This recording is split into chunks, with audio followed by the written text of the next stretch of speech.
Who will be the next TBS champion? That's the question I'm going to try and predict today. I'm going to look at the current participants announced, who could be making their possible returns or debuts for the company, and who is the overall best pick for the next TBS champion. Let's figure it out and squash it. If you're not aware, Willow Nightingale recently became injured and had to relinquish her TBS championship. And as AEW's way of handling it, they're going to put on a survival of the fittest match between 6 women, and the winner will become the new TBS champion. The participants already announced for the qualifiers are Chris Statlander, Hikaru Shida, Queen Aminata, Harley Cameron, Mina Shirakawa, Zeta Steele, and Julia Hart. Out of those 7 participants, I think the one that has the best chance at winning right now and would probably be the best choice to make would be Hikaru Shida. I think her character work since coming back has actually been really fun, and she has a built-in feud already with Chris Statlander and against Willow Nightingale when she comes back, considering that Hikaru Shida lost to Willow when Shida made her return as well. Not to mention, you look at the rest of the field, and Julia Hart is already involved in a tag team and a faction with Thekla as the world champion. The rest of the women are all faces, so it really sets up Hikaru Shida to have like a bunch of great feuds already in the works with the likes of Mina Shirakawa, Harley Cameron, and Statlander, as I said before. I know that Statlander is probably another good choice considering like she was just the world champion, but I really can't help but feel that like her winning this title would feel like a demotion. Like, I feel like ever since she lost the title, she's been dropping down the card, and if she won the mid-card title, I can't help but feel like it would only cement it further. I think having her around it is fine, but ultimately she should shoot back up to the main event scene, either after the Owen or, well, yeah, after the Owen. There is also the possibility of doing like a Harley Cameron title reign, considering that her and Willow Nightingale were tag team partners and the first ever AEW women's tag team champions. And it could be a good story that Harley Cameron kind of holds down the fort, and then when Willow comes back, there's conflict between them two. Other than that, you could give it to one of the more like younger, less established talents and hoping that, you know, kind of throwing them in the deep end, they could figure it out, like Queen Aminata or Zeta Steele. I'm not exactly sure Zeta Steele's gonna make it out of the qualifiers, but I do think it could be like a shock and exciting title win if they put on like a really good match and a really good effort for the survival of the fittest title match.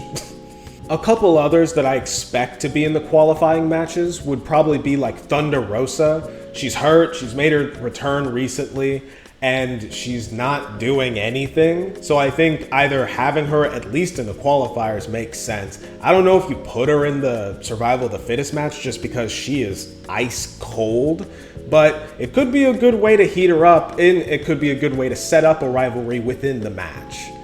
And then as for someone else, I think Marina Shafir is also definitely someone who should be in this match. Not just the qualifiers, but also the survival of the fittest match.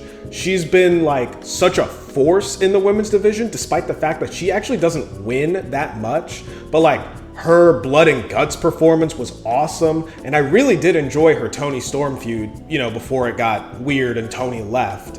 And I think like finally elevating Marina Shafir and making her like on the level of some of these other like top women's talents like Mina Shirakawa, like Chris Statlander, like Shida, I think is a smart move, and especially considering the whole Death Riders affiliation, I think it could only just elevate the division and the title and help put it on a display, you know, beyond just like what a single wrestler could do. So I think Marina, honestly, sleeper pick, like I think she would be a good choice to win the title. Someone else that I think could be like a sleeper, really fun pick to win would be Billie Starkz.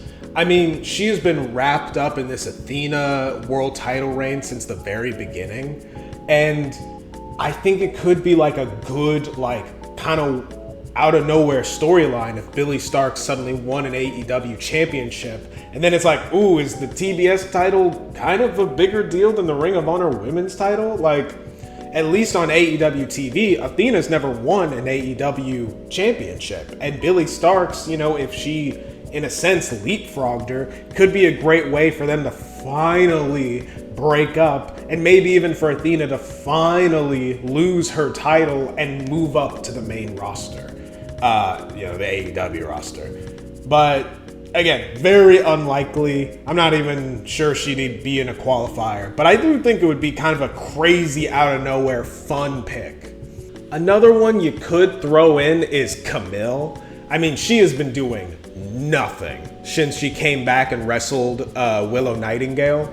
But like, she did wrestle her for the title. She lost, but you put her in against like Zeta Steel and have her put on a dominant performance makes sense. Plus, she's like a larger woman, so having like a bigger, a giant presence in the match could be a good like way to help like mix up the pot, if that makes sense. Like, help throw in something different so that way they can do some more interesting spots rather than just like a bunch of samey types of wrestlers. I don't really think she should be in the match though. I'm sorry, Camille. I just don't think you should probably be in this match. Especially if you want to make it like as in-ring wise good as possible. I'm sorry. And then as for wrestlers like possibly making their return, I mentioned in another video that like I thought Britt Baker could be the wild card, and she still is like in the back of my mind. Like, she's fought for the TBS title. She's been gone long enough that I think people would be happy to see her back, especially if she came back and like put on a great performance. Like, if you put her up with someone who could, help her to a really good match, someone like a Queen Aminata, although that would make me very sad if Queen Aminata didn't even make the match, but like someone like a Queen Aminata, or someone like maybe even like a Jamie Hayter. Like, if she was in a qualifying match and then her and Britt like kind of had like a reunion style match where Britt's like, wow, you've completely changed, and Britt's like, you haven't changed at all, you've been gone. Like, I think that could be good. And if Britt won that, especially in convincing fashion and in a good match overall, I think people would be excited to see her back. Other than her, I mean, Ruby Soho hasn't been seen on TV in a while. I mean, she's had her kid. I saw that she just recently celebrated her like 2-year anniversary with Angelo Parker. I think that's his name. But the guy that was in 2.0, not Daddy Magic. Cool Hands. Yeah, Cool Hands Ange. I mean, she's been gone for a long time, and I think she would definitely get a big pop if she made her return. And also, like, I don't know if anybody really remembers this, but whenever they did the inaugural TBS championship, it was her in the finals with Jade Cargill. Ruby Soho has never won a championship in AEW, and if she made her return and like this was like her big opportunity to finally win a title, I think people would get behind it. Other than her, a very easy option, especially just to bring back in the qualifiers or just to have as a presence in the match, would be Riho. I kind of don't want her in the match. I like Riho as much as the next guy, but like, they just don't do anything to make her legitimate or interesting. She's been the same character since the very beginning, and she has not won anything significant, I feel like, since the very first world title win. So you could easily bring her back, have her in a qualifier match, maybe against someone like an Aminata or a Zeta Steel, where they come off as the underdog just because they haven't accomplished as much, but then they get like a plucky underdog victory over the crafty veteran like Riho.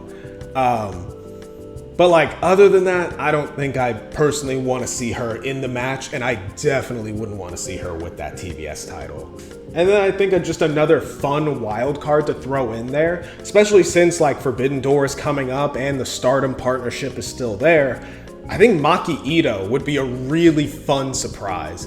I don't know if she would win her qualifying match, and I definitely don't think she would win the TBS title, but I think her presence, and especially if they did like a 6-way promo segment or like beatdown segment, I think having her there would be so fun and make this lead up a lot more memorable. And then as for women making their possible debut, I couldn't help but put in Shotzi Blackheart and Priscilla Kelly. They've just been killing it on the indies. And I know both of them are big presences on MLW right now. I mean, Shotzi is the MLW Women's Champion. Congratulations to her. But, I mean, I looked at the roster, and Lady Frost is also on the roster, and she's definitely done plenty of work for AEW. I don't know if her signing to MLW is a recent thing, but I mean, if they're down to make like a one-off performance where like, you know, maybe it sets something up in the future, like on the Indies or on MLW, I think they would get like really big pops if they showed up, if either of them showed up on AEW. Again, I don't know if Tony Khan would like that, or I don't know if MLW would like that, but I do think like the fans would be super hype about it.